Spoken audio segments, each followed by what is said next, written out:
आप ज्योतिराज सिंधिया जी।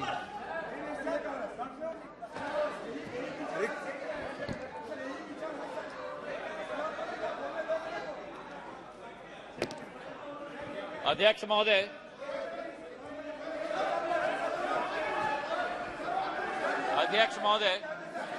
ज्योतिराज सिंधिया।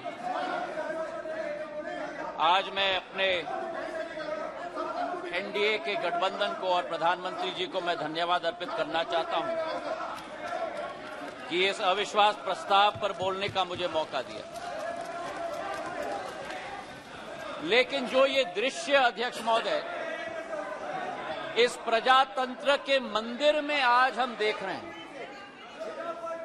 जिस प्रजातंत्र के मंदिर में इस देश की संस्कृति, इस देश का सद्भाव,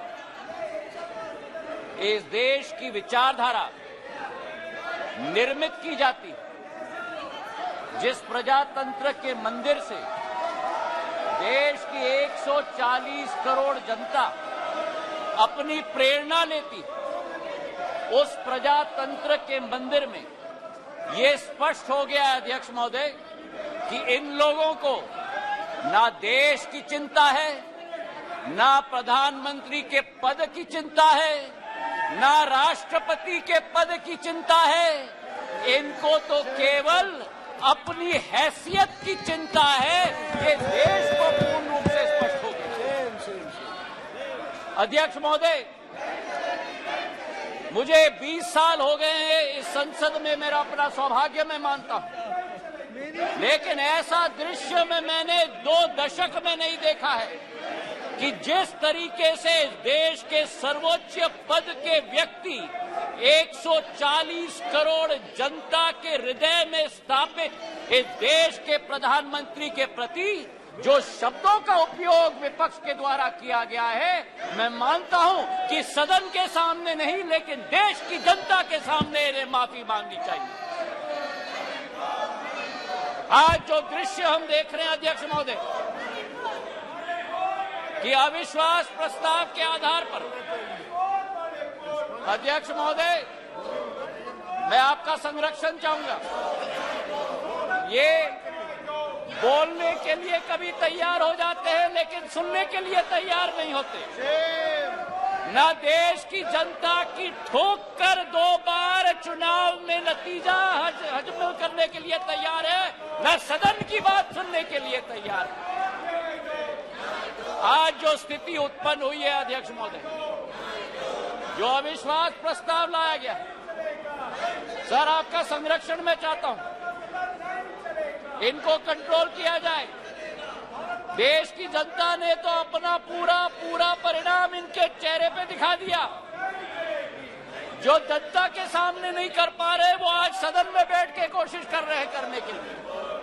जो अविश्वास प्रस्ताव इनके द्वारा यहां लाया गया, यह अविश्वास प्रस्ताव मणिपुर की बात नहीं है।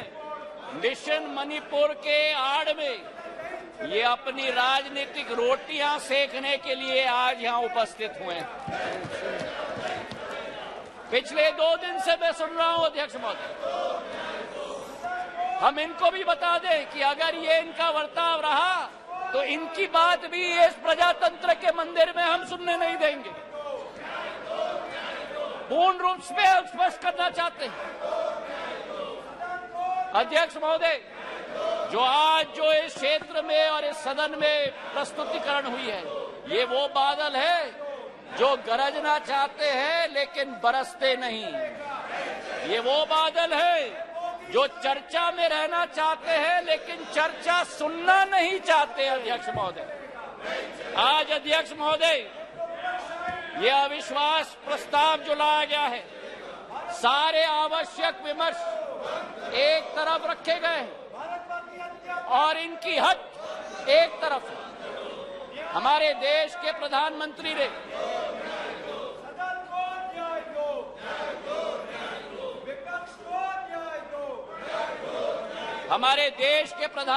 ने सभापति महोदय सदन के बाहर मणिपुर पर संवेदनशीलता के साथ बयान दिया, लेकिन इनका हट है कि बयान सदन के अंदर दें। गृह मंत्री जी ने यहां बैठकर दिन प्रतिदिन स्पष्ट किया कि जिस दिन जिस घंटे पे आप चर्चा करना चाहते हैं हम तैयार है करने के लिए। लेकिन 17 दिन इसी तरह ये सदन को इन्होंने चलने नहीं दिया, 17 दिन मजबूर करके स्थगित किया।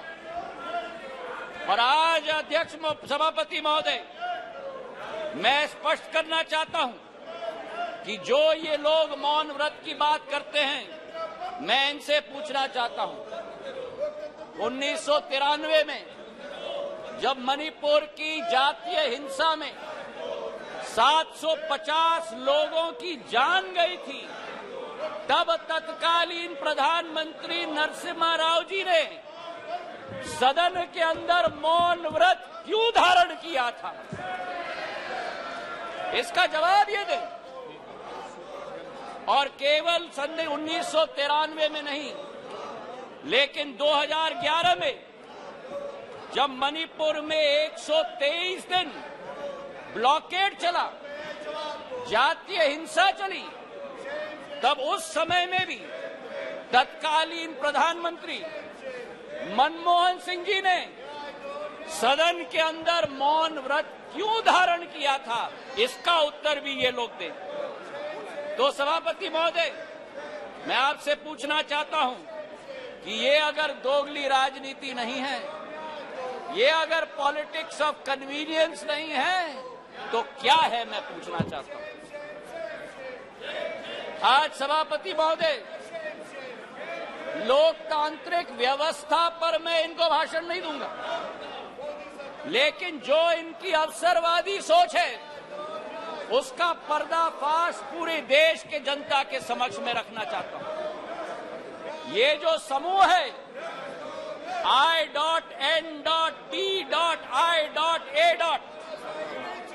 इस समूह में एक प्रोफेसर हैं जो मोरालिटी की बात करते हैं, सिद्धांतों की बात करते हैं, मूल्यों की बात करते हैं, लेकिन प्रतिनिधित्व वो एक ऐसे दल के करते हैं जिन्होंने भ्रष्टाचार की नई कीर्तिमान स्थापित की। इस I.N.D.I.A. समूह में